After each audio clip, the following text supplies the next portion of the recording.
à tous, mesdames et messieurs, très chers téléspectateurs, fidèles téléspectateurs de Watani Hebdo sur la chaîne El Watania TV. Merci à tous de nous rejoindre pour ce nouveau numéro de Watani Hebdo. Alors, 10h et une trentaine de minutes déjà écoulées. Nous nous excusons évidemment du retard, indépendamment de notre volonté. Situation oblige. Alors, nous sommes le 6 octobre 2018. Laissez-moi vous dire que Watani Hebdo, à l'occasion de ce mois d'octobre. Alors, Watani Hebdo existe maintenant depuis 2 ans. C'était lors de l'octobre, octobre 2 octobre 2016 qu'on avait débuté Watani Hebdo avec Ahmad Diallo, Mouhaj Diallo qui est aussi là de l'autre côté de la régie. En tout cas, nous disons merci et félicitations à tous ceux qui ont participé dans Watani Hebdo, tous ceux qui ont soutenu Watani Hebdo, Ahmad Diallo particulièrement, Mouhaj Diallo, force à toi. C'était un fidèle réalisateur. Mais bref, c'est la famille, on reste ensemble. C'est, comme vous le savez, alors Watani Hebdo, c'est l'information, les reportages, des exclusivités, parce que nous collaborons aussi avec les Oscars des vacances depuis l'année dernière. Alors, vous aurez aussi la deuxième partie des Oscars des vacances, vous aurez la prestation d'advisor, mais aussi permettez-moi de remercier nos partenaires tels que le Coin du Café, alors situé en face de l'hôtel Semiramis. Alors, le Coin du Café, pour vos commandes, n'oubliez pas de contacter le 41 43 42. Ils nous ont offert des jus d'orange et des cappuccinos. Alors, comme partenaire de Watani Hebdo, business&co.sar, le coin du café. Alors, leur mail, c'est g.angelides@businessandco.sar. Le président se nomme Georges Angelides. Je rappelle que leur numéro de téléphone est le 41 43 42. Alors, sur ce, mesdames et messieurs, très chers téléspectateurs, nous sommes en compagnie de Amina Oumar de la rédaction française qui a débuté récemment en tant que stagiaire. Amina, maa ngi lay nuyu.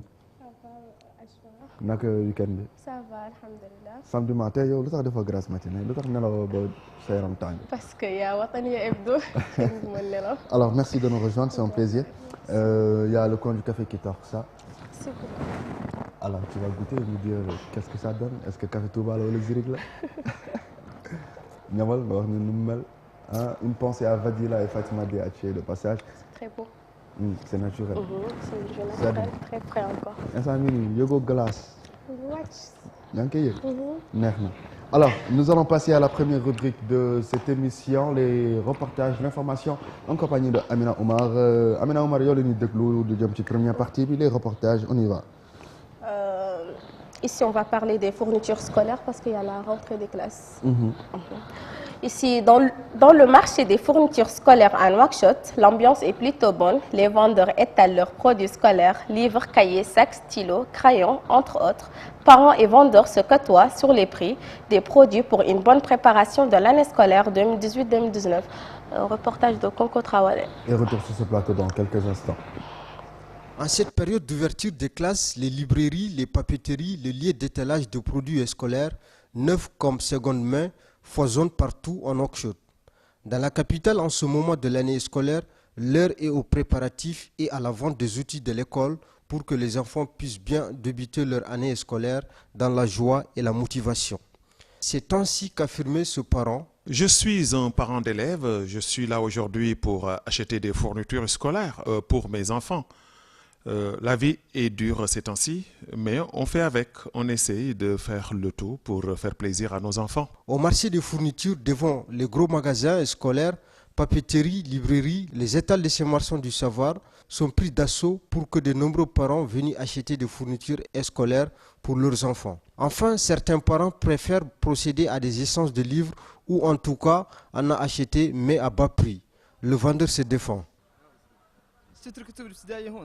Pour ce vendeur, ce n'est pas normal. Pour nous, ici, en tant que vendeur, de laisser les clients partir sans apporter quelque chose avec lui. Il affirme encore qu'il y a des outils pour toutes les bourses. On discute avec les clients, juste pour leur satisfaire et sans oublier aussi nos intérêts. C'est la loi du marché. Il y a des produits pour toutes les bourses. Il ne reste maintenant que de souhaiter bon sens aux élèves. Traoré à l'instant sur l'ouverture des classes hein, parents yi amati nañu problème dinañ jënd fourniture ba dajee ko te am na ay élèves yoo xamante ne ay jeans déchirés lu ñuy réclamer. Alors on continue, on reste toujours à Nouakchott avec Amina Oumar. Et là, c'est le syndicat national des enseignants a organisé vendredi à Nouakchott une rencontre pédagogique sous le thème vers une éducation qui renforce la paix et réalise le développement humain et durable, et ce dans le cadre des manifestations commémorant la Journée mondiale de l'enseignant. Conco Traoré encore. La rencontre a été marquée par plusieurs interventions, notamment sur la fonction de l'enseignement en tant que nécessité humaine et sociale, et l'enseignement mauritanien dans le cadre des objectifs du millénaire présentés par des experts du domaine. Dans un mot prononcé pour la circonstance, un des responsables du syndicat a souligné l'importance du rôle de l'enseignant à travers l'histoire et sa contribution manifeste dans le développement des civilisations et du rayonnement scientifique et culturel dans le monde. Nous enseignants, nous sommes des régulateurs sociaux et il est de notre devoir de contribuer au développement de la société et son épanouissement. En effet, selon les responsables de l'éducation, ils rencontrent d'énormes difficultés dans l'exercice de leur métier.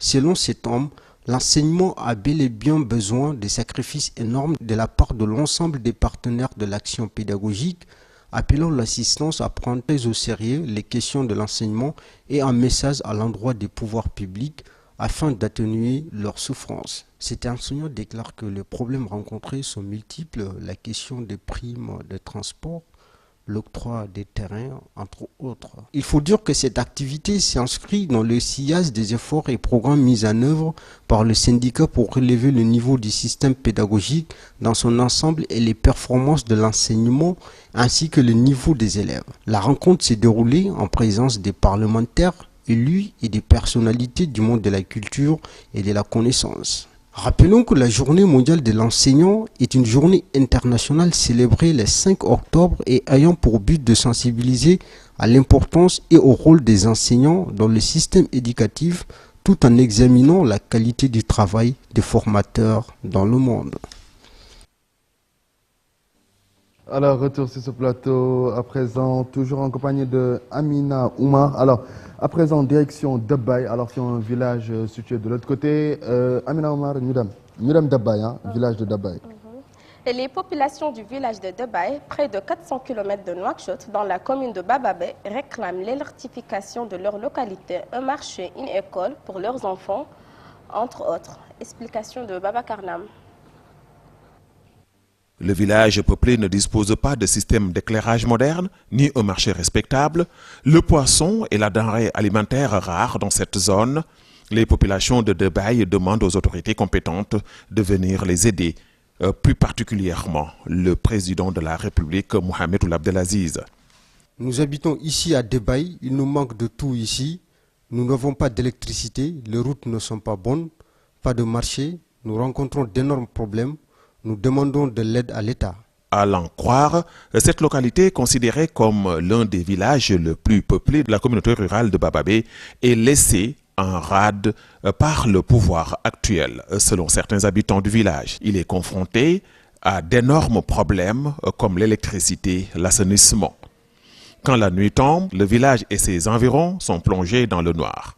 Pire, pour conserver leurs produits alimentaires au frais, les habitants du village sont obligés de se rendre à Bababé, distant de quelques kilomètres. Alors, nous restons toujours à Bababé, alors toujours en compagnie de Amina Oumar. Les prix de certains produits de première nécessité ont connu de hausse sur les marchés de Bababé depuis quelque temps. Dans ce marché, tout est cher, que ce soit le poisson ou les légumes. Les opérateurs économiques œuvrant au sein de ce marché justifient cette hausse par l'augmentation des frais de douane et la rareté de ces poissons dans la saison de pluie. Fatima Dehache. Nous sommes dans le marché de Bababé où le panier de la ménagère est en difficulté aujourd'hui. En effet, les prix de plusieurs produits de première nécessité ont pris l'ascenseur. Les populations aujourd'hui désarmées face à cette situation où légumes, poissons et autres sont inaccessibles. Dans ce marché, les vendeurs et les consommateurs n'attendent pas cacher leur colère face à la flambée des prix de denrées alimentaires. Ici, à Bababé, nous rencontrons d'énormes difficultés. Le marché n'est pas confortable. Les ordures ménagères sont étalées partout. On n'a pas de chambre froide pour le poisson. Nous interpellons l'État à venir nous accompagner. Il faut dire qu'au-delà du marasme économique dans lequel le pays est plongé, où la population peine à joindre les deux bouts, s'ajoute cette hausse vertigineuse des prix. De nos jours, faire son marché équivaut à résoudre une équation difficile, qu'il s'agisse du riz, du sucre, de l'huile, légumes, même poissons. Tous ces produits ont connu une augmentation de leur prix d'achat. Le constat est le même dans tous les marchés. S'il y a un constat partagé par l'ensemble des habitants du village, c'est bel et bien la hausse vertigineuse des prix de denrées de première nécessité. Cette hausse des prix impacte sur le pouvoir d'achat des consommateurs. Alors, on quitte Bababé pour traverser Bogué, Sarandogo, tous ces villages-là. Et puis permettez-moi de dire bonjour à nos téléspectateurs depuis Kaïdi. On salmina mo goto fof inde mum yettodo mum. Hande reportage, mi jogui reportage goto kalo haala dimbe joro sambe nayo. Amina Oumar nous en dit plus. Kahedi, la ville où vivent de nombreuses ethnies mauritaniennes, a donné naissance à un marché haut en couleur. On y trouve toutes les couches de la société mauritanienne, Bambara, Soninké, Mor, Wolof, Haratin, etc. Ces différentes populations vivent dans la parfaite harmonie. Notre journaliste reporter Konko Traoré nous en dit plus. Kéhédi, c'est une ville commerciale. Le marché est considéré comme un des plus intéressants de Mauritanie. Bien qu'il soit un reflet plus de la culture subsaharienne du Sénégal voisin que celle Mor comme plus au nord dans le pays. Le marché de Kéhédi est d'une taille raisonnable, mais la densité des commerçants est impressionnante. C'est aussi un marché riche de par sa diversité et la qualité de ses produits. Grand marché ou parmi l'un des plus grands marchés de la région, le marché attire les commerçants et les acheteurs de la ville et même le reste de la région qui viennent y chercher toutes les marchandises possibles et imaginables. De livres d'occasion aux télévisions couleurs, de chaussures aux sacs de riz, du poulet à la marmite, on y trouve bel et bien de tout.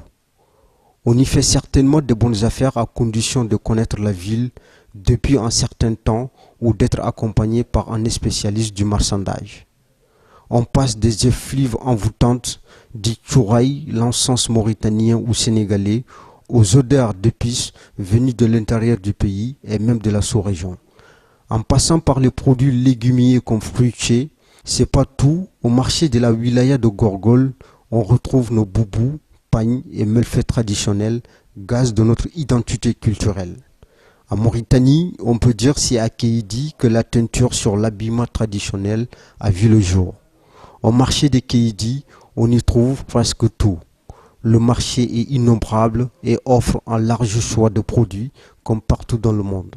On se trouve vite ici des fournisseurs attirés avec qui l'on sympathise et qui vous offriront les meilleurs produits de leur étal. Le marché de Kéhédi va vous permettre de plonger dans le véritable marché africain. Le Gorgolin, nous étions au Gorgol à l'instant, précisément à Kahédi, au marché de Kahédi Dimbe Dioro Sambe Nayo. Salam tout le Tchombe Kono, le nouveau maire de Kahédi. Alors, Maremou Amoro Ankoubara Yam, assalamu alaikum. L'amteur aussi, on termine Monza Bit, mon ami, mon frère. Misalmini mo dole snayba aussi GMP Sentinelle fof on calminama kaw mamma misalminima kaw mum Monza Bit et puis misalmini maman misalmini Bay. Alors tout le monde Tupac Moussa Dramé a salminama nen kaydina on beltanama ne fewi nder watani hebdo. Alors on enchaîne cette fois-ci avec la page santé en complicité de notre co-présentatrice Amina Oumar. Le docteur Ahmed Oulbilar, le chef du service des urgences à l'hôpital Cheikh Ahmed de Boutilmit, a adressé une lettre au directeur régional de la santé signalant le cas d'une allergie chez les patients à un tube de purfesseur commercialisé par une société mauritanienne. Un groupe de médecins a partagé sur WhatsApp une photo du controversé purfesseur accompagné de l'enregistrement sonore d'un infirmier dans lequel il affirme les cas d'allergie à cette seringue qu'il affirme avoir personnellement expérimenté sur lui-même. Alors, voilà la première partie de l'information. Alors, il est déjà 11h moins 8 minutes. Alors, c'est tout pour la première partie concernant la page d'information. Alors, la santé, alors c'est une information qui nous intéresse vraiment, cette information, parce que c'est vraiment dangereux concernant ces perfusions-là. Donc, il faut vraiment faire attention à cela. Alors, Amina Oumar, il y a une fille depuis combien de temps? 3 mois. Il y a une fille depuis 3 mois, c'est ta première sortie télé. Oh. Comment tu trouves ça? Ça va. Surtout Ngadjar Watani Hebdo. C'est un plaisir d'être avec toi. Un peu de trac, mais bon, Un peu on de gère. Ouais, bon, ça c'est forcément une petite première sortie. Et on sait que ça va, mais on a hop. Alors, c'est un grand plaisir en tout cas de partager ce plateau avec toi. N'empêche, tu vas rester avec nous. Mais c'est juste de la Nanko. Coin du café, Merci beaucoup. Merci. Alors, tout de suite, nous allons enchaîner évidemment avec les Oscars des vacances édition 2018. C'est une série alors de concours de danse, de théâtre et de Miss qui s'étale du 22 juillet au 13 octobre avec la participation de 9 groupes de jeunes issus de différents départements de Nouakchott. À l'affiche concours de danse, de Miss et théâtre mettant en rivalité 9 quartiers chauds. Alors de Nouakchott, 6e, Basra, Netek, Peka, Arafat, Dar el-Beida, wala Dar el-Bewa, AIC Sada et AIC Cité Plage. Chaque groupe est composé de 15 personnes, danseurs, comédiens et Miss. Du coup, les quartiers se mettent en branle. Alors, nous allons suivre une petite partie de la demi-finale. Alors, nous allons suivre cette partie et retour sur ce plateau dans quelques instants. Lego.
Alors, retour sur ce plateau, mesdames et messieurs, juste après cet extrait de la prestation de AIC 6e. Alors, concernant les Miss, les résultats sont sortis.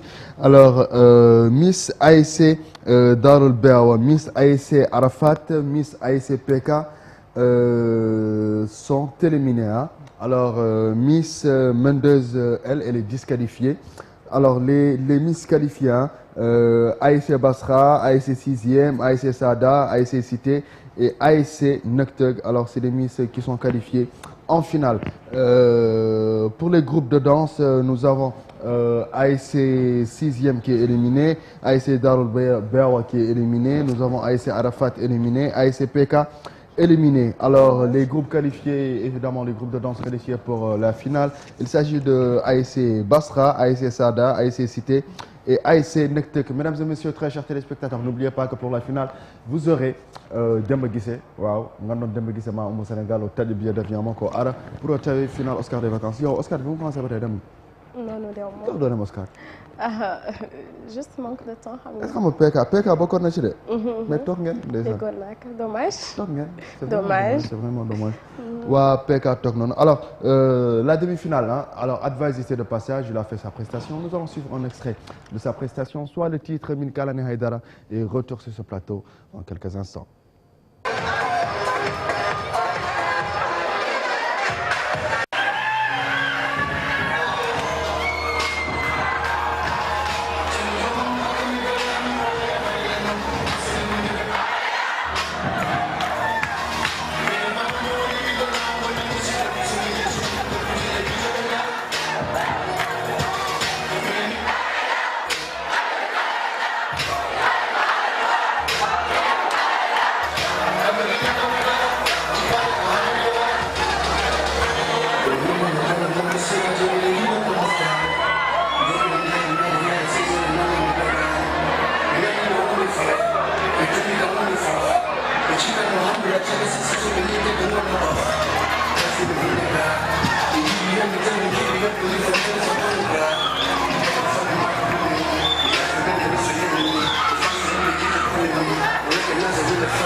Alors, retour sur ce plateau, mesdames et messieurs, très chers téléspectateurs, juste après la prestation d'Advice. Alors, demi-finale Oscar des vacances, mesdames et messieurs, n'oubliez pas, c'est pour, évidemment, le 13, Inch'Allah Rabbi. Vous aurez certainement une projection, vous aurez la prestation de Demba Guissé en live et n'oubliez pas que le tout, c'est en exclusivité dans Wataniya Hebdo sur la Wataniya TV. 25 00 05 50, 25 00 05 51, c'est le numéro, évidemment, pour participer dans cette émission de Wataniya Hebdo, pour vos dédicaces, hein. Bonne dédicace, voilà, si vous avez besoin d'une information, si vous voulez participer en quelque sorte dans cette émission, composez le numéro qui s'affiche au bas de l'écran, 25 00 05 50, 25 00 05 51. Salam alaikum. Salam alaikum. 25 00 05 50, 25 00 05 51. Transition, clip et retour sur ce plateau dans quelques instants. Pourquoi pas, nous allons suivre le clip de Advice et Sipi Debo Pulo, Debo Pulo Yori. xam nga jigéen pulo ni yooti. Macha Allah, ils sont très belles. Debo pulo africain boo xoolee Afrique yëpp debo pulo ñoo. Oui, elles font partie des plus belles. Et puis même si àdduna bi sax amaana mën naa ne ñoom la fi. Elles sont belles moom. waaw alors Debo Pulo signé Advice de l'album ou du double album Ino Wana, alors en featuring avec Sipi et retour sur ce plateau. Ouais, une vidéo tournée au fin fond du Fouta, un peu partout dans le Fouta. Très joli. En plus en Mauritanie, réalisé par des Mauritaniens avec des artistes mauritaniens. 25 00 05 50, 25 00 05 51. Salam alaikum.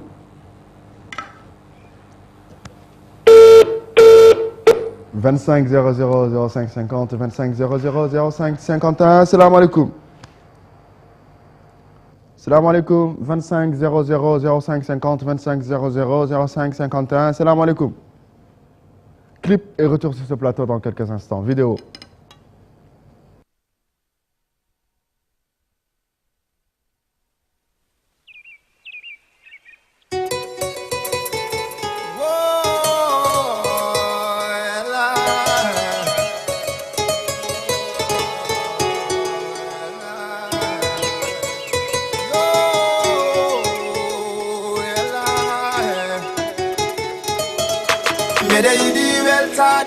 So when I pull and bado, they ingol di molko and to bada when they call me pado.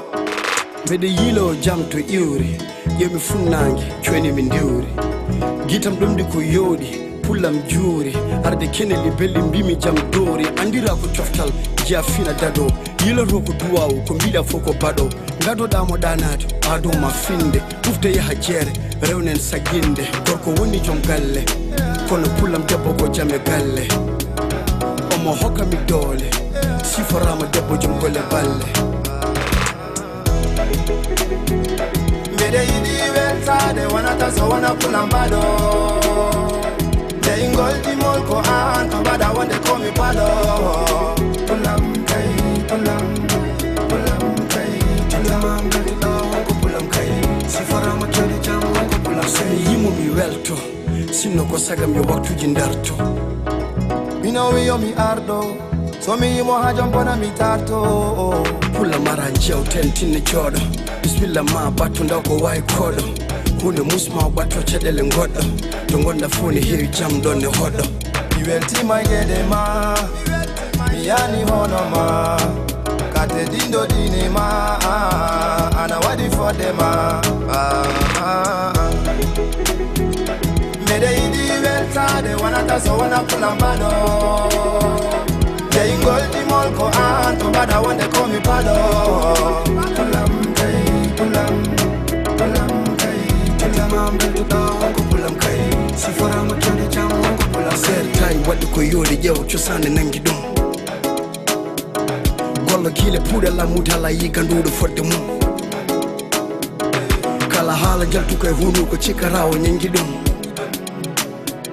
Why hokkudema waɗandema anduɗumo yawi ɗum Kajom gati kerse salambi mi amado Mine wende mi anduno are wado Dum dakundi bale di jalanam Jom ni jedane je mosanam Dum dakundi bale di jalanam Jom ni jedane je mosanam Ni mami fono wuce don yitere Ana wana pucu kanye labungal tekkere Pulam so mose ni ma seda yiji taktikere Teddi calminali ala ko fote mojjere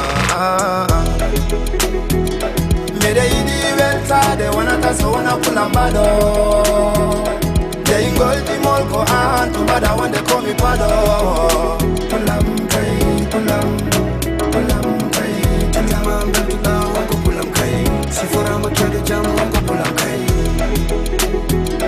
Mede yidi weltade wanata so wana pulam bado Ingol di molko anto bada wande komi pado Pulam kai, pulam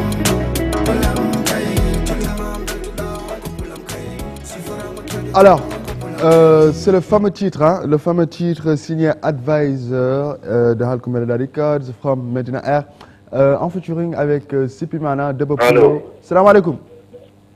Wa alaikum salam. Wa khiyarti, je t'arrive.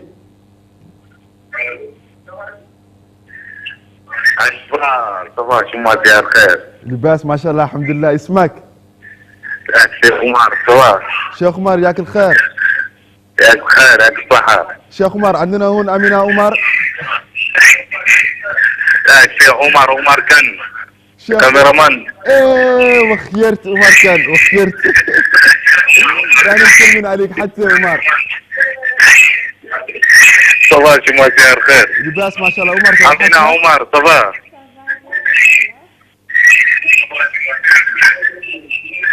عمر قول لي. عمر قول لي. ايوه تقديمه شنبتو.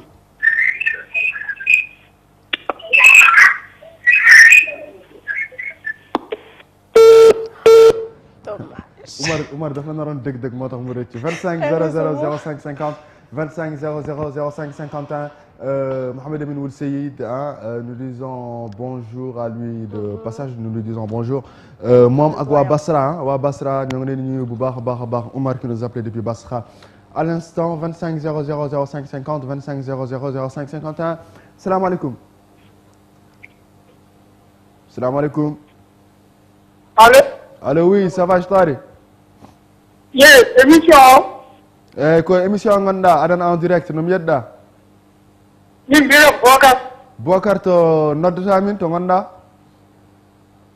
Gon ko Peka. Holton? Peka. Yes. Min calminimama no Peka naɓe mbaɗi. Machallah ceernoɗo ɗon. Ko cohluɗa ko ñiɗɗa vidéo ñiɗɗa walla dédicace nokkirta walla ko kaccat ñiɗɗa. Min sabran wallahi. Ah? Sabran wallahi. Wallahi mi nanani kalɗa ko mbiɗa lum. Son advisor. I min e hoorema woy mi weltima bege mi weltima no fewi wallahi min calmini yimɓe galle no fewi mais a waɗat feere gara ɗo min dokkuma kaccaji wat feere gara min dokkuma kaccaji anini ko jus d'orange ñiɗɗa walla croissant walla mburu ko ñiɗɗa hen. Merci beaucoup à toi, merci, ça fait vraiment plaisir, On enchaîne, 25 00 05 50, 25 00 05 51. Salam alaikum. 25 00 05 50, 25 00 05 51. Salam alaikum. Waaw, sëñ bi yaa ngi ci jàmm. Oui, ça va très bien. Sëñ bi noo tudd ak foo ñu woowee. Oui, man maa ngi Nouakchott laa leen di woowee. Noo tudd. Man Jalil laa tudd. Ah. Jalil. Jacques Ly. Jalil. Ok, Yannick, bonjour à toi. Oui, bonjour à vous tous et bonjour à votre invité. C'est pas notre invité, c'est une co-présentatrice, elle fait partie de l'équipe rédactionnelle de la chaîne. Alors, bienvenue dans cette émission, Watani Hebdo, une émission d'information instructive et de divertissement. Vous avez pu voir la première partie de l'émission, les reportages? Non, dommage, seulement je viens de voir le très beau clip, comme j'ai compris, tourné au Fouta en Mauritanie et par des Mauritaniens. C'est vrai. Je remercie votre invité, vraiment, elle tient bon. Et vous aussi, vous tenez très bon par votre bonne présentation. Merci beaucoup, ça fait plaisir. Du courage pour votre émission. maa ngi lay nuyu bu baax yow invité bi. Merci maa ngi lay mais yow wax ma gannaaw yow wax ma noo tudd déggal sax ma naan Janine. Monsieur Jalil, G-A-I-L-I-L. ok Janine. naar bu xees laa rek du ma wolof du ma tubaab naar la. dégg nga tey nga ñu envoyé sa photo WhatsApp ñu génne ko en live foo ñu woowee. maa ngi Nouakchott la leen di woowee. ban quartier. il le sait. Alors ñoo ngi leen di bëggee ñoo ngi kontaan ci yéen bu baax a baax et puis on vous donne rendez-vous tous les samedis à partir de 10h30 pour partager avec nous ces moments d'information et de divertissement.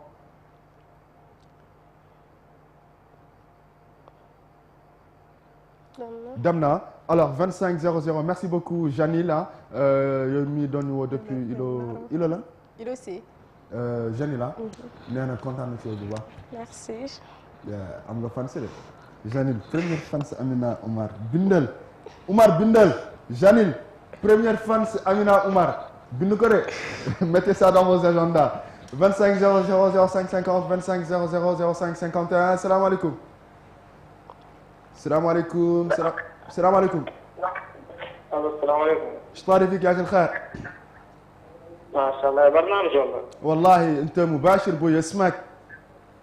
شو اسمك.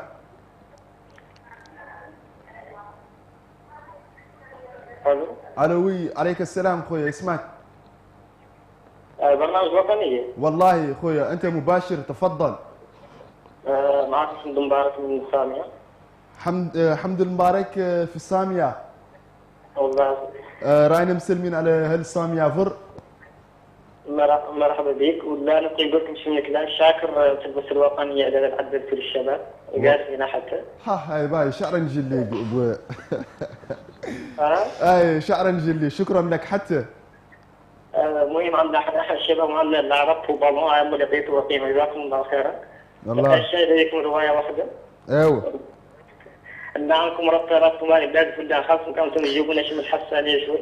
ان شاء الله درج جبر شو اليوم كنا مبروغرامين يجينا متاري خونا صحابي كبير قبيل كان يلطو يجي يقر شي ما دروتو كارتو فم صبوح الحن والله زريق لا واحد منهم تو. شكرا خويا. كان يجيبون احمد فرنسا ويجيبون لك السيدي بلاد من رطات الكبار ولا ما ان شاء الله ربي لا كفر در جبر ان شاء الله در جبر. مرحبا. Merci beaucoup. هل سامية راينا مسلمين عليكم كاملين. Papa si akiban yagal mata Daoud دوغي بابا سي رين متغالطه يدفر نيو سوبتال من خام فلانك من بابا خام فلانك انسان الله يعلم. Alors en tout cas tu nous manques vraiment tu devais être là participer avec nous dans cette émission. Allô oui salam alaikum. وين صار؟ شو ماشي؟ الحمد لله. ما شاء الله تفضل نقول برنامج.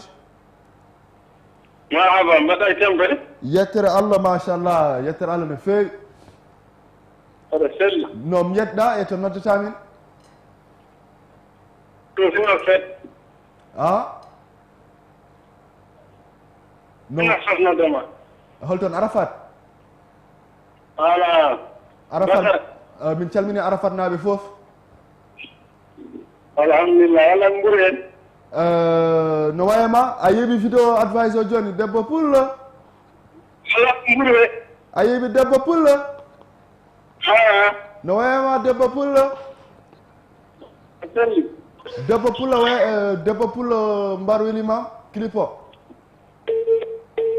Alors, avec la complicité de la régie, nous allons suivre une autre vidéo et n'hésitez pas, appelez en live, en direct pour participer dans cette émission et retour sur ce plateau dans quelques instants. Clip, vidéo.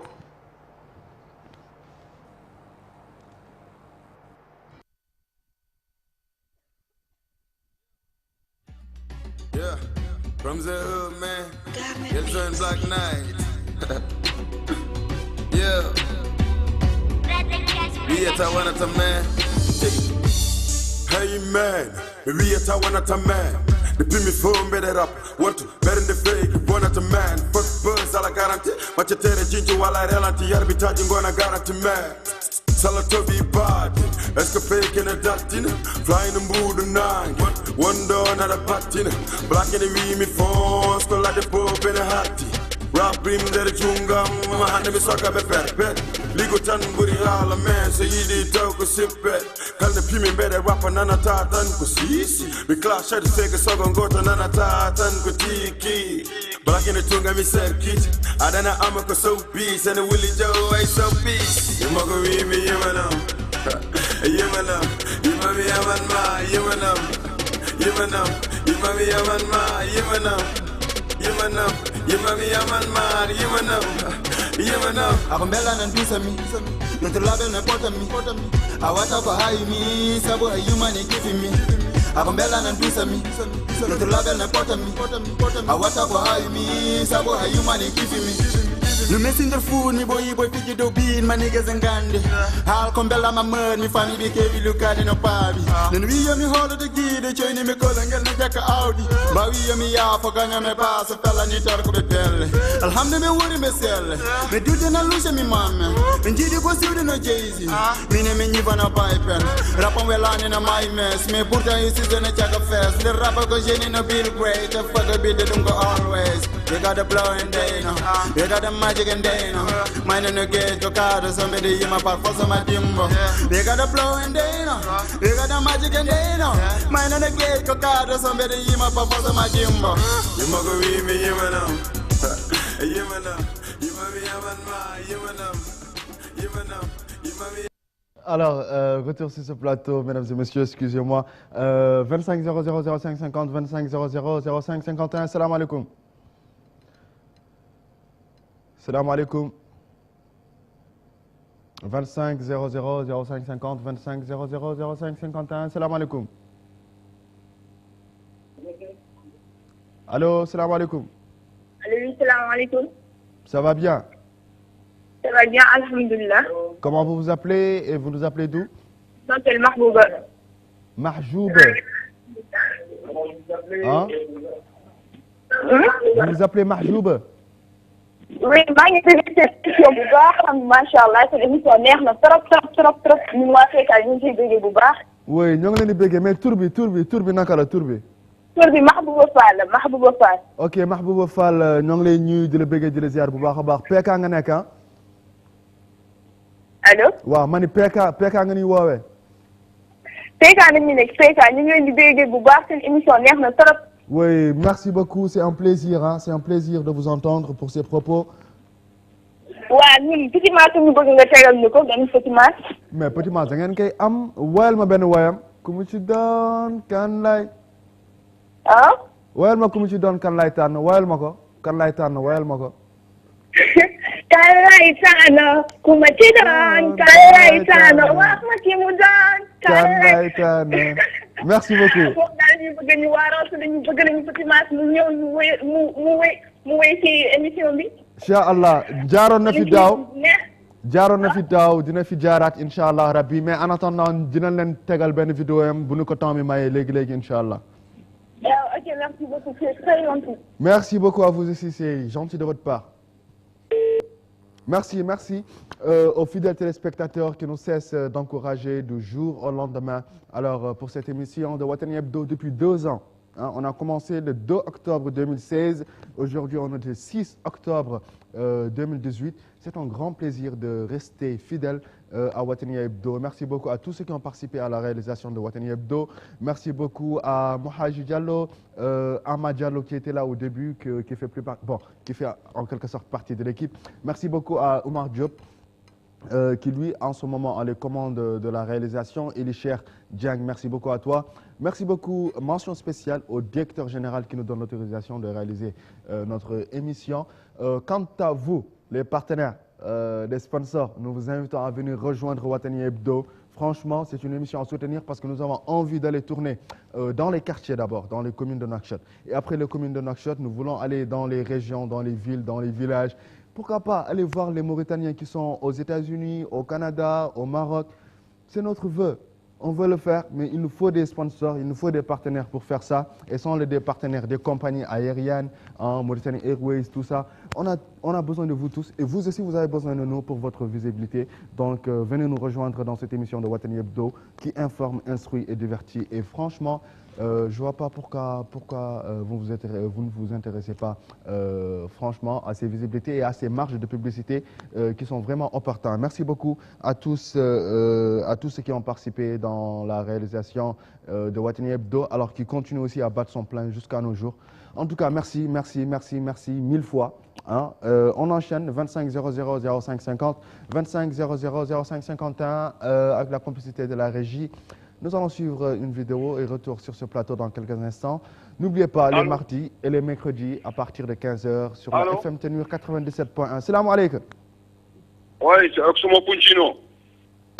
Puncino. Bonjour tout le monde, ça va bien? Wakhiyert Mas, wakhiyert mon grand. Arsène, Malay Ramber. Yater Allah, alhamdulillah. Oko Tchernam. Naka émission bi ça va Zayn. Tcherno Mas, min belti appellement dole wallahi.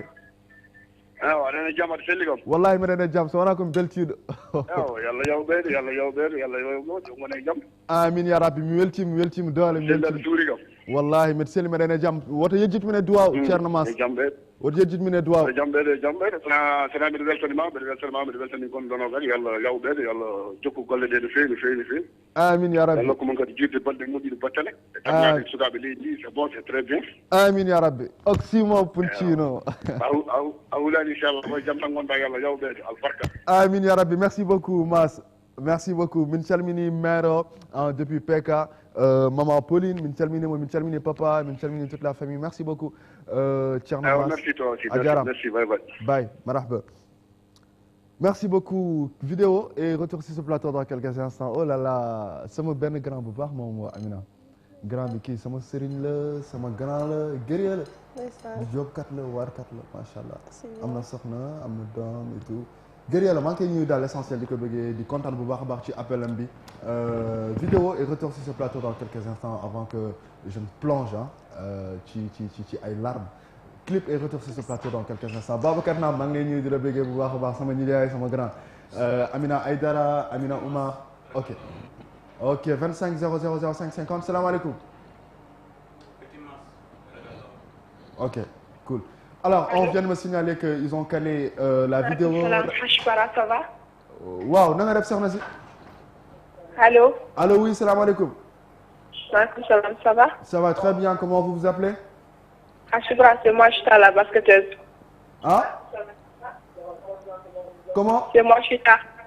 Ah marhab Tibik comment tu vas.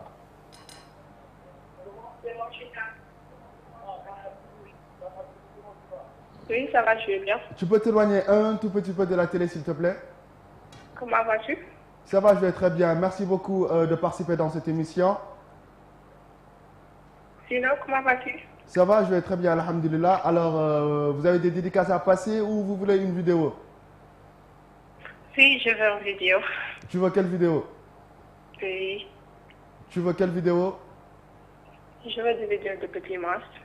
léegi waxal ragal love. wax ko. Non je veux pas chanter moi je connais que basketball mais je peux pas chanter.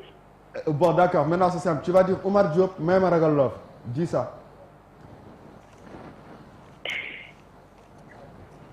Dis Oumar Diop may ma ragal love et tu auras la vidéo. Ok merci c'est gentil. Non bonne continuation. tu dis et beaucoup de courage. Tu dis Oumar Diop may ma ragal love et on te donne la vidéo. C'est simple. Je dis quoi pardon? Oumar Diop may ma ragal love. Donc Oumar may ma ragal love. Oumar may ko ragal love et retour sur ce plateau dans quelques instants. Non ñun dundu love Hachibala ñu dundu love ah. Love baaxul le moytu leen love baaxul. Clip et retour sur ce plateau dans quelques instants. Merci beaucoup.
Never got to my muscle by. I add little bit nothing. And anything I go. My judge and my heart beat of love. Some of my know my death door. Got on some of you do. Now I tell you love. My honey, damn it. While I put them around and love. Then my honey, damn it. Sweet as a lamb. It's not even good to why. It's not even good job. It's not be why.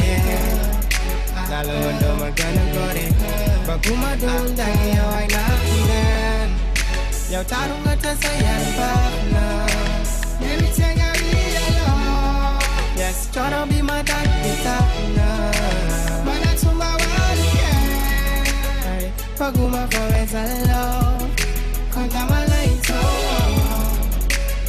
Nune kujem na ko Baguma ito my judge and my heart beat of love. Some of my know my death door. Got on some of you do. Now I tell you love. My honey damn it. While I put them around and love. Yeah, my honey damn it. Sweet as a lamb.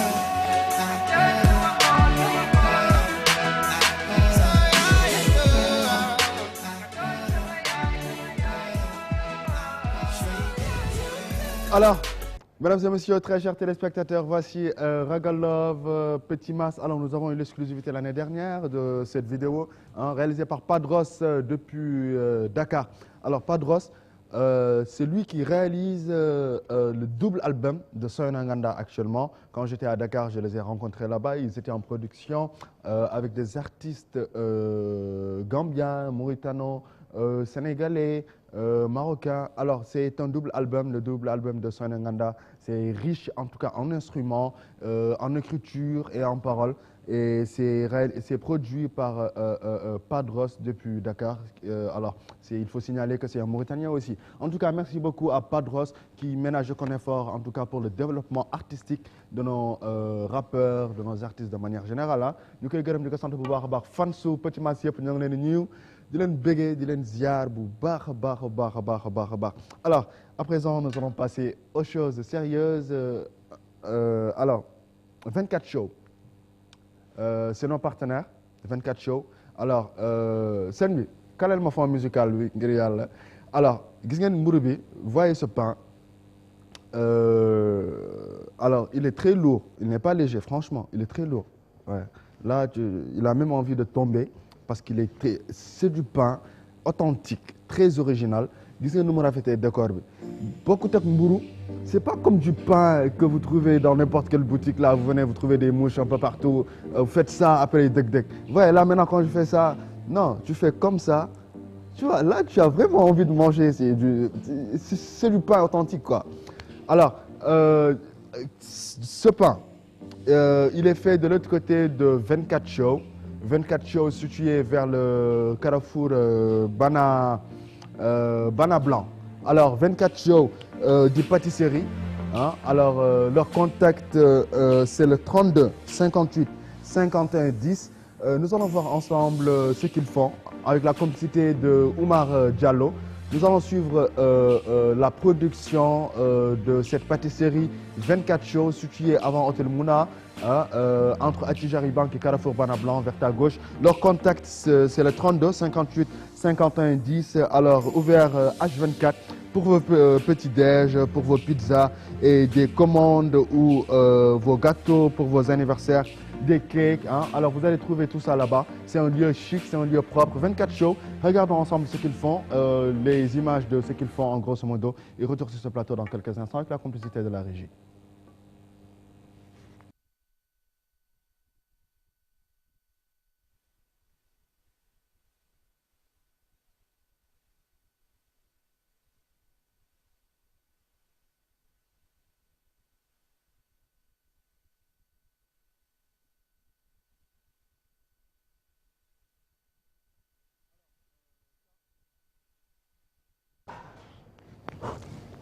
Alors, ce que vous voyez sur cet écran, alors c'est fait de l'autre côté de 24 Show, pâtisserie 24 Show, ouvert H24 pour vos petits déjeuners, alors pour des pizzas, poulets, viande, alors pour la commande aussi de vos gâteaux d'anniversaire, pour un joli décor, pour un bon décor, n'hésitez pas à contacter le 32 58 51 10.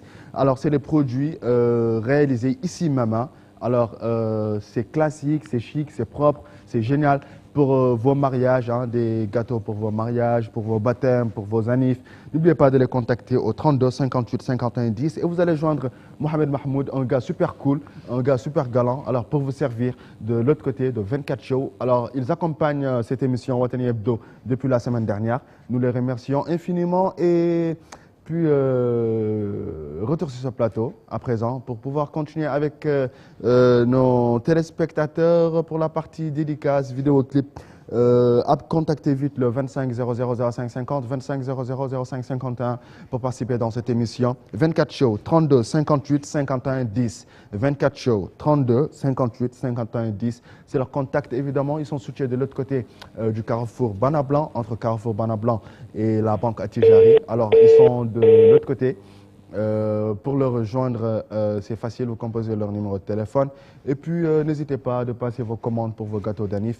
Happy birthday to you. Kii nag sunu doomu grand la am na benn grand bu doon joobee fii grand bi mu ngi tudd Tafa Dieng. Tafa Dieng boo goos la nag jantal la grand frère Eli Cheikh la waaw bëgguma wax tët parce que télé la nekk. Alors doomam moom moo doon def anniversaire am démb xam nga bërki démb doomam moo ngi tudd Ishaq. Alors, et pour tous ceux qui souhaitent, tous ceux qui fêtent leur happy birthday aujourd'hui, à travers Watania Hebdo, tous ceux qui fêtent leur happy birthday today, alors on leur souhaite joyeux anniversaire. À travers la vidéo de Mabo, happy birthday, et puis retour sur ce plateau dans quelques instants. En attendant, nous allons prendre un téléspectateur en ligne, 25 00 05 50, 25 00 05 51. Salam alaikum. السلام عليكم. عليكم السلام ورحمة الله. ايش طاري؟ ما شاء الله ما شاء الله شو ما شاء الله ياك الخير. ما شاء الله شو مساء الخير. اسمك بويا. علي. اسمك. ما شاء الله. اسمك. أنا يعني سيدي بيبي. يعني سيدي أنت تتلفنا مني. أنا راسو. ايوه راسو راينا مسلمين هالقوارب كامل هالقبله هالقبله راينا مسلمين عليكم. الو راينا مسلمين على هالقبله كاملين. ايش طاري يا غربان؟ ما شاء الله. يقول لي سيدي طرف تنقين طرف بلو تنقين. والله داري تنقين صاحب من وا تنقين لا دلدم تنقين. أولي بس يعني جام. تمت قيسو فهم زين. تمت قيس تنقين. ما صدق. قلت لك تمت قيس تنقين تمت قيسو. تنقين أعرفه بقى. أيوة زين. تفضل نقول البرنامج أنت مباشر. البرنامج زين عندي أخوي أنا عندي حتى. أيوة رأينا لين أعطوك كليب واحد حالا. تعطيني واحدة صور من شوفي. فيديو. يقول اسمه.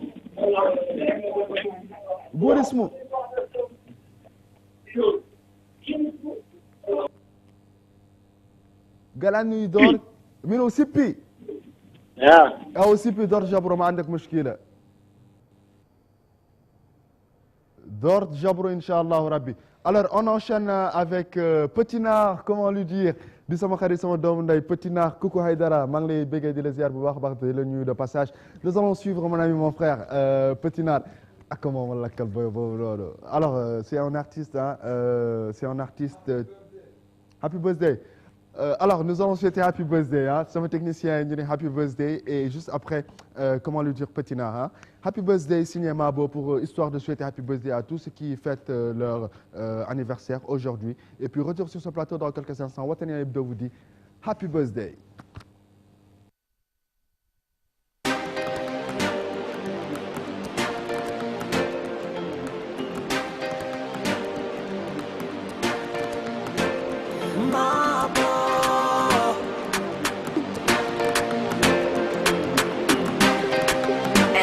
On the beat.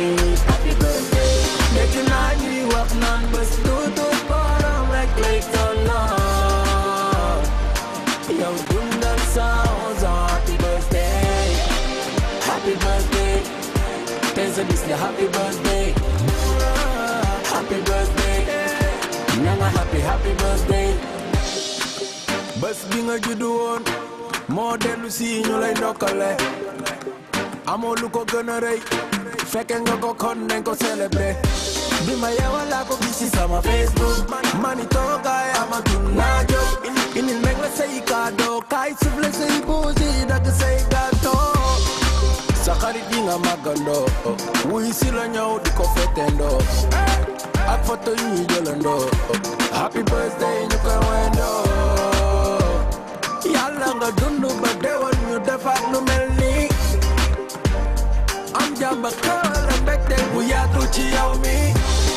bés bi nga juddu dellu si na tey la tey happy birthday bés bi yaay borom ndax yow rek dara du la fay happy birthday dégg naa ñuy wax naan bés tuutu borom rek lay tolloon yow dundal 111 ans happy birthday happy birthday tey sa bis la happy birthday happy birthday nanga happy birthday bés bu dellu si bés bu dellu si day neex ñu yàgg ko fekke ñu di ko fete ak bànneex noo ma gisee tey fii laa génne ñëw teew ci sa bés bi mënuma ko manqué sa xarit yi nga màggandoo wuyu si la ñëw di ko fetendoo ak photo yi ñu jëlandoo happy birthday ñu koy wendoo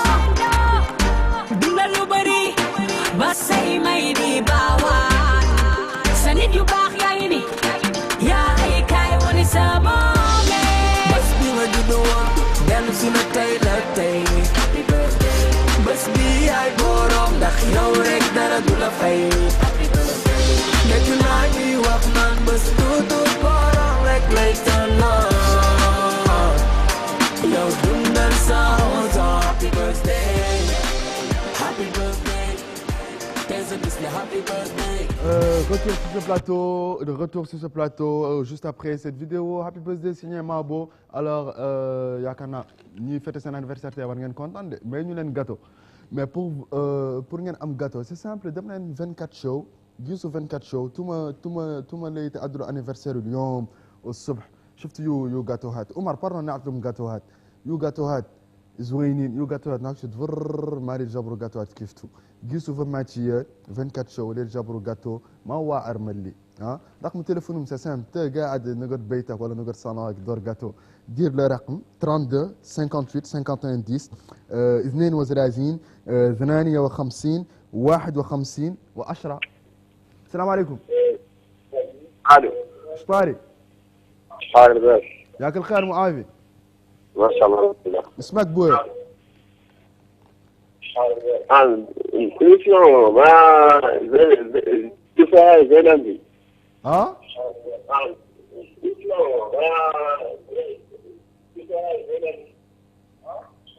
زين عندي ايه زين عندك يا اخي شوف بعد عن تلفزيون ولا تنقص تلفزيون شوي استلو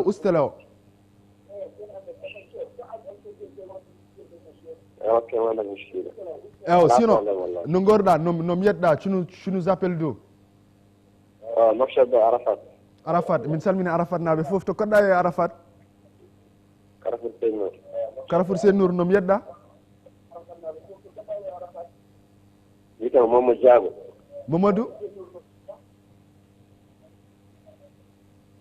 Mamadou Hollum Mamadou monsieur alors ñu bu baax a baax waa Arafat Jamaïque Arafat Msidi Nour Arafat Sarandogu naaɓe raynim selmin hal Msidi Nour kamlin di leen bëggee di leen ziar bu baax a baax pique 7 8 Carrefour Sonalek Carrefour Nanka Ebseri Nanka ñoo ngi leen di bëggee di leen ziar bu baax a baax. Alors Petit Nar, comment lui dire et retour sur ce plateau dans quelques instants Petit Nar.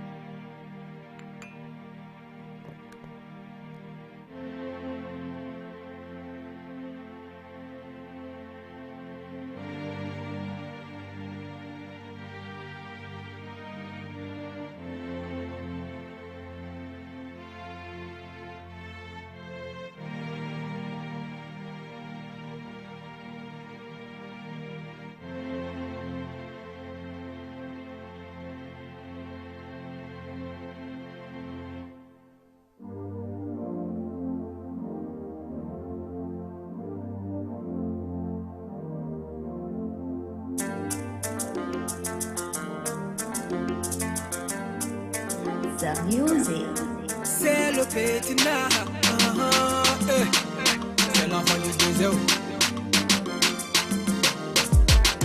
Elle est belle, la voisine d'à côté est trop belle. Sa beauté me rendait et m'envoie au 7e ciel. J'aimerais lui dire, mademoiselle, que vous êtes belle. Que chaque nuit je rêve de vous, car je vous aime. Quand je vous vois, je perds mes mots, je deviens dingue. Mais j'arrive pas, c'est toujours la même histoire. Quand je la vois, je fais mes mots. Et le but mes pensées, mais je ne sais pas comment le dire. Je ne sais pas comment le dire. Je ne sais pas comment le dire. Je ne sais pas comment le dire. Je ne sais pas comment le dire. Je ne sais pas comment le dire. Que c'est elle la femme de ma vie.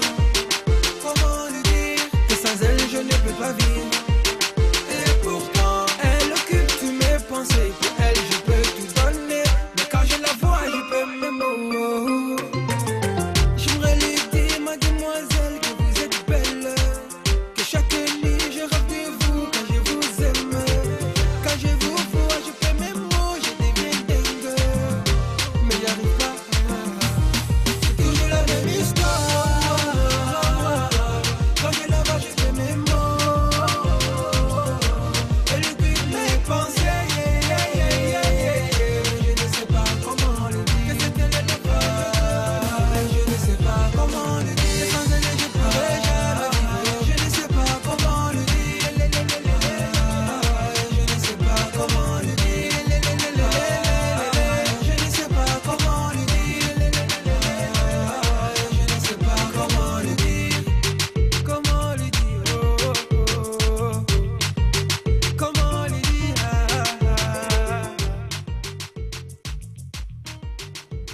Retour sur ce plateau à présent, mesdames et messieurs, très chers téléspectateurs. Nous étions en compagnie de Amina Oumar pour la première partie, les reportages.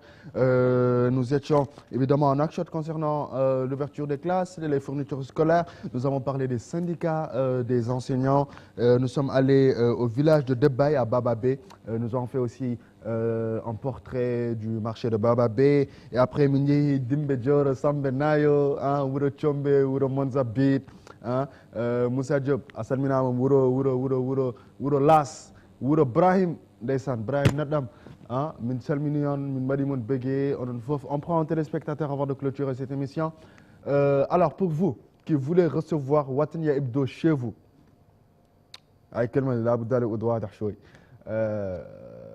pour vous qui voulez recevoir Watania Hebdo chez vous, à savoir dans vos quartiers, à savoir dans vos communes, à savoir dans vos régions, vos villes et villages, composez le 30 44 24 97. انتم تدوروا على البرنامج يجي نقر كارتيهاتكم ونقر بادياتكم ونقر فيلاجاتكم قوارب. دوروا على البرنامج جوفا ماتشي كونتاكتو رقم زلازين 44 74 97. Hein? Alors, vous composez ce numéro, c'est le numéro service commercial de Watania Hebdo, de l'émission. Je précise, c'est le numéro service commercial de Watania Hebdo, l'émission. Hein? Watania Hebdo. Alors, si vous voulez nous recevoir chez vous, vous composez le 30 44 24 97. Nous avons un plateau pour Rey Senbirkan, un plateau pour Maudender Legalman. Ensemble, Inch'Allah Rabbi. S'il y a un téléspectateur en ligne, salam alaikum. 25 00 05 50 25 00 05 51. Salam alaikum. Salam alaikum. 25 00 05 50 25 00 05 51. الو الو وي السلام عليكم. كيف حالكم؟ ياك الخير مؤافي. الحمد لله ما شاء الله. معكم الانس محمد مبارك كارتية سامية. ايه انت قلت عنك تدور فيديو ولا؟ والله ندور احمد فرانسوا يسوي شنو؟ اوه لا لا احمد فرانسوا عنده كليب واحد اليوم ما سلكسيونيناه الا سمح لنا لي نصبوا. ضيعنا قايل لا حنا احمد فرانسوا لا فهمتولو. عطنا انا ولا بولار والله بدينا حساني شويه تملي. ايه نو يبوي تملي لا تخش في يوك جتايات. ايوا شو راني دور نعطوك فيديو واحد بالحسانيه. اسمع اوكي ان شاء الله ان شاء الله ان شاء الله ربي. عمر لود له فيديو بالحسانيه عن خلص له الدحمان وبيك دوز زين عندي دحمان زين عندي احنا احمد فرانسوا اعطيته دحمان وبيك دوز. والله دحمان وبيك دوز ولا احمد فرانسوا فيديوهات مؤرمين هناك دور نعطوكم واحد من الفيديوهات ان شاء الله. هذه منكم وليت ايفيتون احمد فرانسوا. شو انا باسي عدلنا معاه مقابله بابا باتمد رأي من اللي عدل فيديو طاري ان شاء الله دور يجيكم ان شاء الله وربي. هل باتمد سي لا فامي ما انكم خايفين دور تجبروا فيديو باتمد فيديوهات بالحسنيه فردر جبروا. شكرا لك. شاكرينكم وشاكرين كل ما ضم اللي معكم ما عرفتنا على راسها وشاكرين حتى ملي وشاكرين تلفزيون الوطني جزاكم الله خيرا. مرحبا امنا يو نبولا خم. Alors, voilà, mesdames et messieurs, très chers téléspectateurs, hein, merci à tous et à toutes. Permettez-moi de remercier encore une fois de plus nos partenaires, à savoir le coin du café, Business & Co. Sarl, situé en face de l'hôtel Semiramis, alors qu'ils nous ont offert le petit déjeuner, à savoir cappuccino, hein, jus d'orange, du bar, du nerf. Hein, eux, ils sont situés en face de l'hôtel Semiramis, près de Bana Bleu, avant Orca. Leur numéro de téléphone, c'est le 41 43 40 12. Alors, leur email, c'est g.angelides@businessandco.sarl. 24 shows, hein, pâtisserie ouverte 24 heures sur 24 pour vos petits déjeuners ou pour les commandes de vos gâteaux d'anniversaire, les croissants et les cakes et de jolis décors, hein, de gâteaux pour vos mariages ou vos annives. Alors, contactez le 32 58 51 10. Hein, 32 58 51 10, c'est leur numéro de téléphone. 24 shows pâtisserie. Merci à tous et à toutes, mesdames et messieurs, très chers téléspectateurs. Ce fut un plaisir de vous servir sur cette antenne de la télévision El Watania. Rendez-vous tous les samedis à partir de 10h30 sur la Watania TV dans votre émission Watania Hebdo. Et n'oubliez pas les mardis et les mercredis à la radio Tenuire, FM Tenuire 97.1 dans votre émission Ahmed Show. Ce fut un grand plaisir de vous servir. Et puis, on se quitte avec un bon morceau de pain. Ça, c'est pour vous, les téléspectateurs. Merci beaucoup Omar Diop, merci à tous et à toutes et puis à la semaine prochaine. Ciao.